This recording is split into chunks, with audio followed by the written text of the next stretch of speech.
Rock in Adelaide, and Ron and Russell join us now from LA.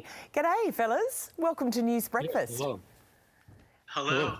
Well, Good to see you. yeah, well, you're coming to Australia. We'll wait to see whether Kate decides she's going to jump up on stage with you. That would be a massive buzz. But can I just start with asking you how that came about? How did she turn up in the video at all in the first place? I don't know whether you want to start, Ron.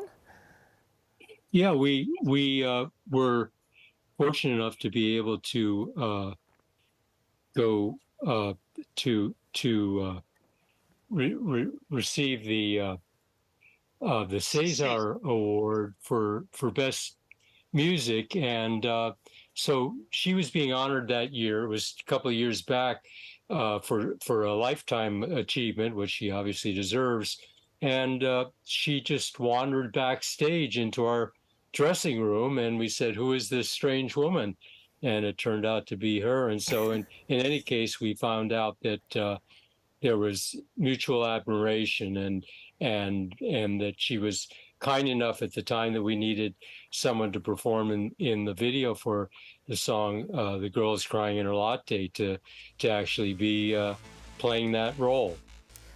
What it's done is given you another generation of fans, and you're now into your sixth decade of making music, and you have influenced so much of the music that I have listened to over the years, especially Depeche Mode, I'm thinking of, Joy Division. So you've had all these older fans, and now you've got younger people who are going, wow, Kate Blanchett loves them. When you're on stage looking out, what are you thinking? Who are your fans? Yeah, well, we've been really fortunate that a couple of years back, about two years ago, Edgar Wright, the great English film director, wanted to spread the word about Sparks. So he approached us to do a documentary about the band. And ever since that, and that combined also with the movie musical that we did also at the same time as the documentary, a movie musical named Annette that stars Adam Driver and Marianne Cotillard.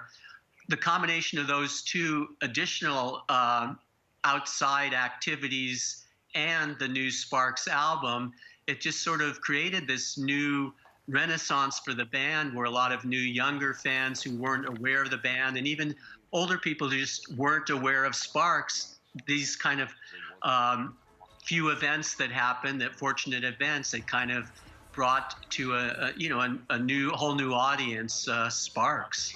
We're looking at the documentary at the moment that's on Netflix, and it's showing all those really early videos from the early 1970s that, I mean, you sort of crashed onto the scene and people weren't sure what to make of these two brothers who were making music that no one had kind of heard or seen before.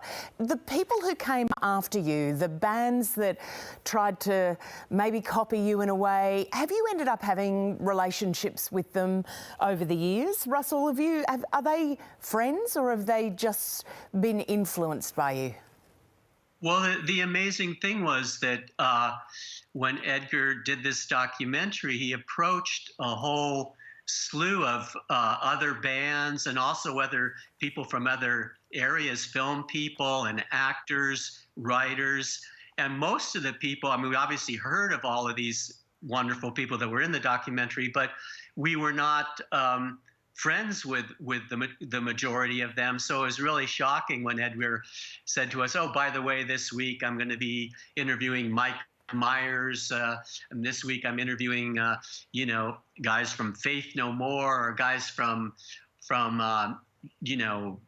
just a slew of band, the Red Hot Chili Peppers, Jack Antonoff, just amazing kind of different people from different, even different styles of music, who all kind of kindly came to bat and said how much Sparks has had an influence on their careers." And so, to answer your question, we weren't friends with the majority of these people, but we were extremely happy to have seen that they sang their praises for Sparks. Ron, it's a long time since you've been in Australia. You're coming back and you're touring some cities you haven't been to before, Adelaide and Brisbane. I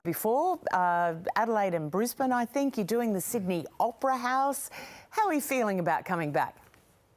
Oh, we're really excited. I mean, it's ridiculous that it's been 22 years since we've played in Australia, and our memory still works well enough where we remember that it was like a great time that we had, and we're really looking forward to this though, because we're playing much larger venues, and to be playing both the festival, it's the Harvest Rock Festival in Adelaide, and then also to play the Sydney Opera House, and they handed me Palais a sheet. in Melbourne. I'll read you the other ones, but the Palais Theatre in Melbourne, and the Fortitude Hall in Brisbane, and just it means so much to us now that just the kind of the same expansion that seems to have happened worldwide is also occurring in Australia. And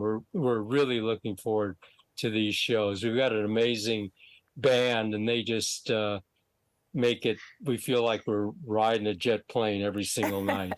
26 albums later, you're getting on the jet plane. Hey, Ron and Russell, thank you so much for having a chat to us this morning, and enjoy Australia when you arrive at the end of October.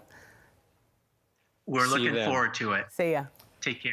Yeah, safe travels, guys. Now, time for a change of pace. Many of us remember